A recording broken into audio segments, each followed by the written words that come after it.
Saludos, bienvenidos un día más a Euronews Hoy. Gracias por acompañarnos esta jornada. Vamos a conocer ya los últimos detalles de la actualidad que les hemos preparado en la edición española. Arrancamos con nuestros titulares. El presidente turco acude al primer rezo del viernes de la Basílica de Santa Sofía de Estambul tras su polémica reconversión en mezquita. Nuevo capítulo en la guerra diplomática entre Estados Unidos y China. Pekín ordena el cierre del consulado estadounidense en Chengdu. Bolivia vuelve a aplazar sus elecciones generales, esta vez hasta el 18 de octubre, debido al coronavirus.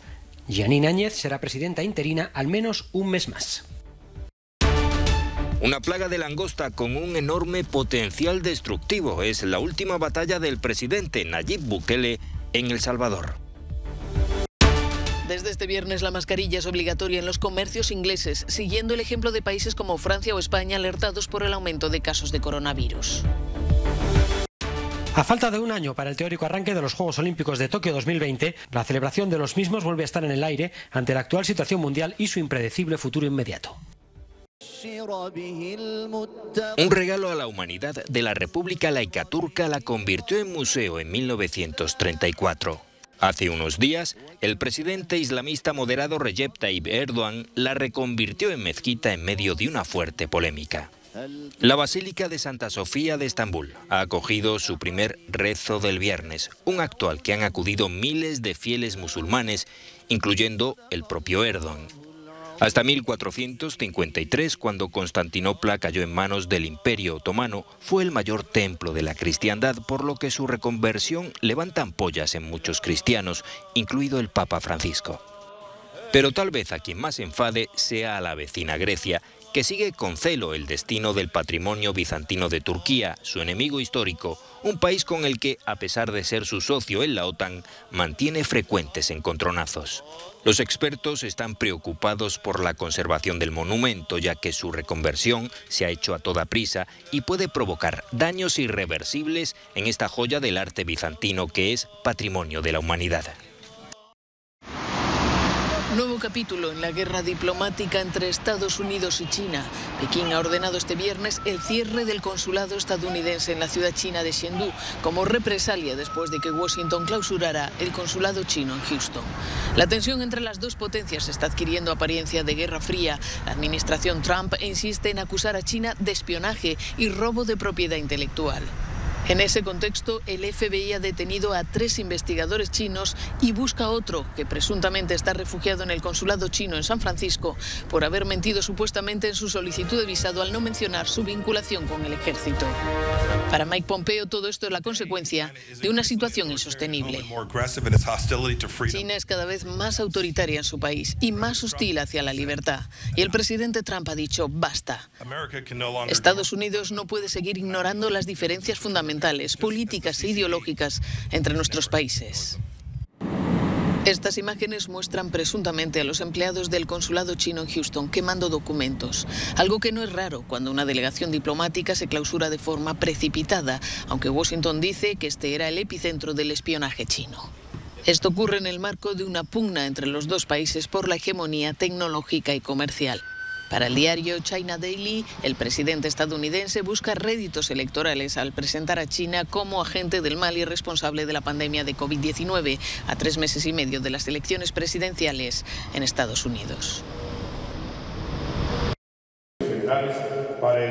Las elecciones generales de Bolivia vuelven a aplazarse. El órgano electoral del país sudamericano anunció este jueves, el 18 de octubre, como nueva fecha de la celebración de los comicios para elegir presidente, los cuales estaban previstos para el próximo 6 de septiembre.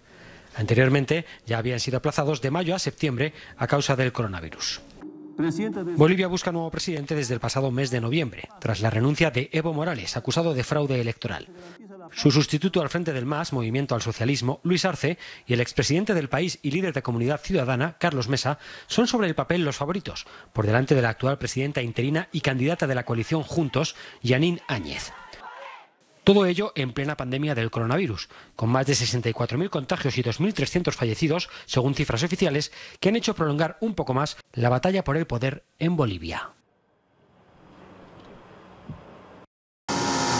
Atajar el mal de raíz. El Salvador está en plena campaña de fumigaciones para evitar la propagación de una plaga de langosta voladora que podría arruinar las cosechas cuando son tal vez más necesarias que nunca, en un año maldito marcado por las inundaciones y la crisis económica que ha provocado la pandemia de la COVID-19. Ayudado por drones, un ejército de fumigadores bombardea los brotes localizados en los departamentos de San Vicente y Usulután. Las langostas son aún muy jóvenes y su movilidad es reducida. Dejarlas desarrollarse supone un riesgo que nadie quiere correr. Consideramos que eliminando este brote estamos evitando que se forme una manca y que nos vaya a destruir pues, los cultivos. Siempre en primera línea de fuego, el presidente Bukele ha ordenado que la vigilancia se refuerce en las fronteras con Guatemala, Honduras y Nicaragua y ha ofrecido ayuda a esos países para atacar los brotes y así evitar que en un solo día las langostas estén en El Salvador. También ha prometido resarcir a los agricultores que pierdan sus cosechas debido a la plaga o a la fumigación masiva de sus campos. La mascarilla también se impone en Inglaterra. Desde este viernes, por orden del gobierno, no se podrá entrar en ningún comercio con el rostro descubierto. Los infractores se arriesgan a una multa de 100 libras, unos 110 euros.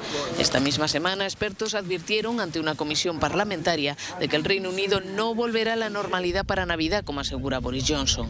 El primer ministro acaba de cumplir un año en el poder, un año marcado por el Brexit, pero sobre todo por la pandemia, que con 45.500 muertos ha convertido al Reino Unido en el país más golpeado de Europa. Llevar mascarilla es lo correcto si queremos reducir la incidencia del virus, ha dicho Johnson durante una visita a Escocia, donde se enfrenta con otro problema, el empuje del independentismo. Francia también impuso el pasado lunes la mascarilla obligatoria en todos los comercios y lugares públicos cerrados ante el continuo incremento de los contagios. Los nuevos casos han aumentado un 27% en la última semana.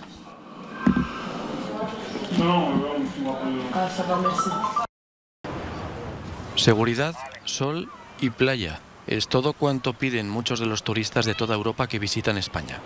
Sin embargo, la reapertura de las fronteras no ha acabado de animar a los británicos que frecuentan localidades como Lloret de Mar, en la Costa Brava, por los brotes de nuevos casos de coronavirus, tanto en Cataluña como en otras regiones. El año pasado todas las mesas estaban llenas, la cocina en plena ebullición. Teníamos que rechazar a muchos clientes, aunque no estuviéramos al completo, y este año unas cuantas personas. Turistas como el británico Matthew Dixon, decidido a celebrar sus 50 años recién cumplidos, siempre respetando las medidas de protección. Mientras nos protejamos y nos responsabilicemos de nosotros y de los demás, deberíamos estar bien. En todas partes hay desinfectantes de manos, mascarillas. Solo te la puedes quitar cuando comes o bebes, ¿sabe? El Ministerio de Sanidad español notificaba este jueves 971 nuevos contagios en 24 horas, un nuevo récord tras el final del confinamiento. Los brotes más importantes están localizados en Aragón, Cataluña y Navarra. Algunas regiones han anunciado nuevas restricciones a la movilidad. Galicia pedirá a todos los viajeros procedentes de zonas con brotes de coronavirus que notifiquen con carácter obligatorio sus datos de contacto, con la dirección exacta de su alojamiento y la duración de su viaje. Pena simbólica al exguarda de un campo de exterminio nazi. 2 años en régimen de libertad vigilada es la condena impuesta por la audiencia de Hamburgo a Bruno Dey, de 93 años. Una sentencia dictada por el Código Penal aplicable a menores de edad, ya que el acusado tenía 17 años cuando sucedieron los hechos. Ha sido encontrado culpable de complicidad en los 5.232 asesinatos cometidos en el tiempo que estuvo de servicio. No como responsable directo de ninguna de estas muertes, sino por no haber rehuido servir al aparato nazi. La Fiscalía recibió la plena colaboración del procesado. El acusado proporcionó información sobre sus actividades en el campo de concentración de Stafford, sin la cual las investigaciones de la Fiscalía no podrían haberse llevado a cabo. La defensa pidió la libre absolución, mientras que la Fiscalía solicitó 3 años. Day aseguró que no prestó servicio voluntariamente, sino que fue reclutado forzosamente por las SS y destinado a Stafford con 17 años. Las muertes imputadas correspondían al periodo en que sirvió Day en el campo cercano a Dansk, en la Polonia ocupada por Alemania, donde según los historiadores murieron asesinadas 100.000 personas.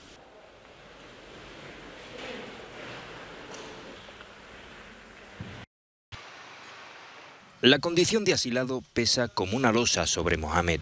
Según la ley griega, este refugiado sirio de 28 años debía abandonar el apartamento que se le había cedido mientras se resolvían los trámites en un plazo de 30 días y ganarse el sustento para mantener a su esposa e hijos. La fecha límite era el pasado 31 de mayo. No tenemos a dónde ir, no puedo encontrar un trabajo y tengo 2 bebés.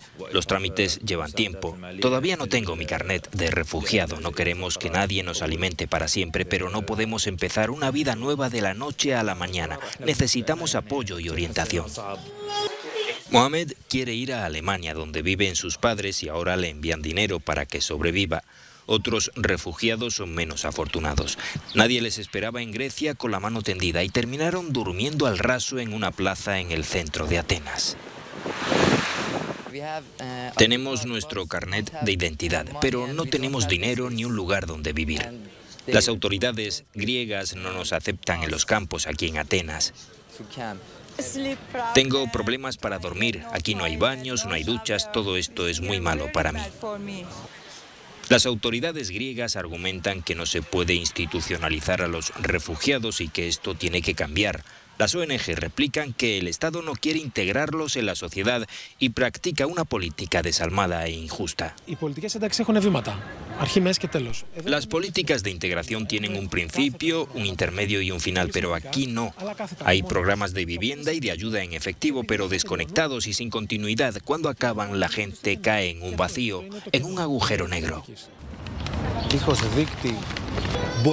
Después de años en el país, la mayoría de los refugiados no habla griego. La alta tasa de desempleo y la pandemia de la COVID-19 hacen las cosas aún más difíciles para quienes dependen de sí mismos. Sin una red de seguridad, muchos migrantes terminan en la calle como aquí, en la Plaza Victoria. Ya no huele a tierra quemada.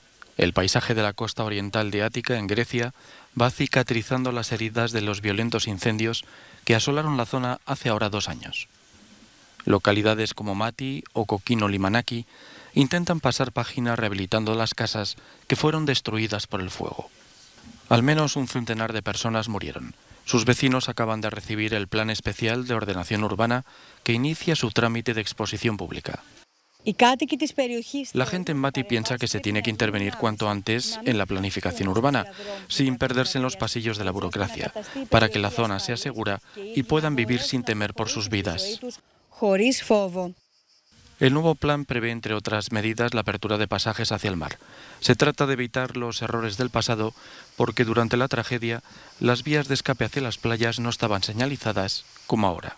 Además, algunos pasajes son pequeños, estrechos y otros han desaparecido. Básicamente pedimos una solución que sea segura, que en el caso de que vuelva a haber peligro seamos capaces de realizar la evacuación rápidamente, desde el norte, el sur y el este. Como mucho hay una zona para abandonar el área residencial y pensamos que no es suficiente. Otra actuación prevista es la creación de un gran paseo marítimo público sin obstáculos, con aceras para peatones y carriles bici. 140 casas, la mayoría construidas sin licencia urbanística, serán demolidas. También 340 naves y casetas para evitar tanto incendios como las inundaciones, porque los torrentes de la zona son incontrolables. Nos gustaría crear un modelo de planificación urbana. Mati es una zona extensa con toda una serie de problemas que existen por todo el país. Todo esto es experimental y si vemos que funciona y que tenemos una normativa de apoyo, nos dará el mensaje de que podemos hacer intervenciones del mismo tipo en otras zonas que hacen frente a los mismos problemas.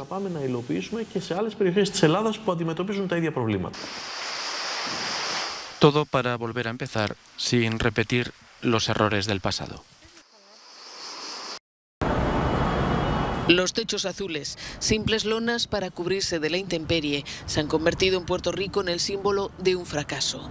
Casi 3 años después del paso arrasador del huracán María, decenas de miles de hogares siguen estando gravemente dañados ante la incapacidad de las autoridades para llevar a cabo la reconstrucción. Marian, madre soltera, con 2 hijos, vio cómo en septiembre de 2017 el huracán arrancaba de cuajo el tejado de su casa. Todavía no ha podido volver. Solamente estamos luchando por obtener lo que por derecho podemos tener, que es una residencia, y no solo para mí, para mis hijos. El huracán María dejó más de 4.600 muertos y una isla arrasada con importantes daños en 780.000 viviendas. Durante el año siguiente, las autoridades locales hicieron reparaciones relativamente pequeñas en unas 100.000, utilizando los fondos federales de emergencia. Luego se diseñó el programa R3, primer gran esfuerzo del gobierno puertorriqueño para solucionar el problema. 27.000 propietarios presentaron su solicitud, pero todavía siguen esperando. Esos fondos podrían ser una opción para miles y miles de familias que siguen esperando para tener una vivienda digna, dice la directora de Ayuda Legal Puerto Rico. Sin embargo, 3 años después de que los huracanes María e Irma azotaran la isla y 1 año después de abrirse el proceso de solicitud, no tenemos ni una sola casa reparada con esos fondos. Puerto Rico es una isla frecuentemente sacudida por tormentas y huracanes, que se pregunta qué ocurrirá si un fenómeno de dimensiones similares se repite, con miles de personas viviendo bajo tejados de lona. Tokio. Todo era alegría en 2013 cuando Tokio era elegida como sede para los Juegos Olímpicos de 2020, los cuales arrancaban este viernes. Desde entonces, muchas cosas han cambiado y la cita deportiva por excelencia no solo no se celebrará este año, sino que corre peligro de no hacerlo tampoco en 2021, dentro de 1 año exacto. Estos Juegos Olímpicos de Tokio 2020 en 2021 pueden ser, deben ser y serán la luz al final del túnel en el que se encuentra toda la humanidad en este momento, dice un aún optimista Thomas Bach, presidente del COI. Pero lo cierto es que los rebrotes de coronavirus, tanto en la capital japonesa como en múltiples partes del mundo, ponen en duda que en menos de 365 días la situación esté lo suficientemente solventada como para celebrar semejante evento. La mayoría de los tokiotas, según encuestas, se muestran escépticos. No creo que deban seguir adelante, dice este ciudadano. No creo que el coronavirus concluya en 1 año.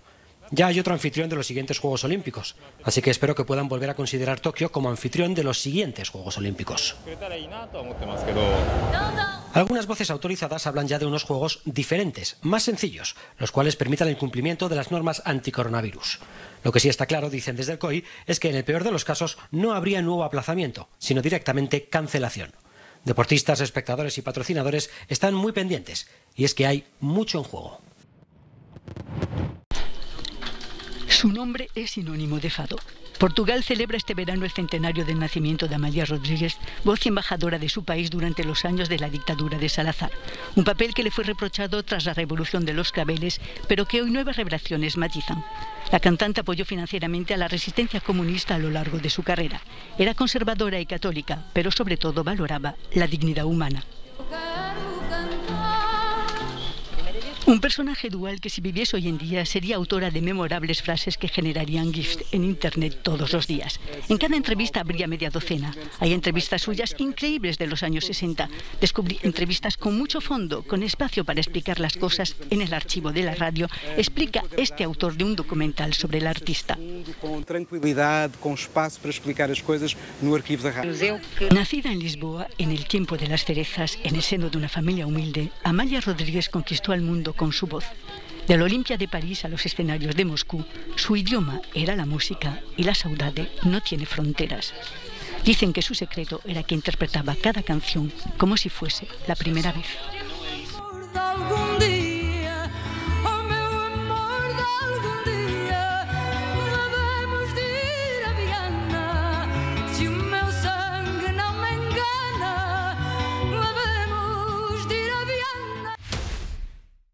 Hasta que llega esta edición de Euronews Hoy, gracias por acompañarnos un día más y por su fidelidad. Les dejamos con nuestro No Comment del día. Ya saben que pueden seguir informándose tanto en nuestros boletines televisivos como en nuestras plataformas digitales. Nos vemos en una próxima ocasión.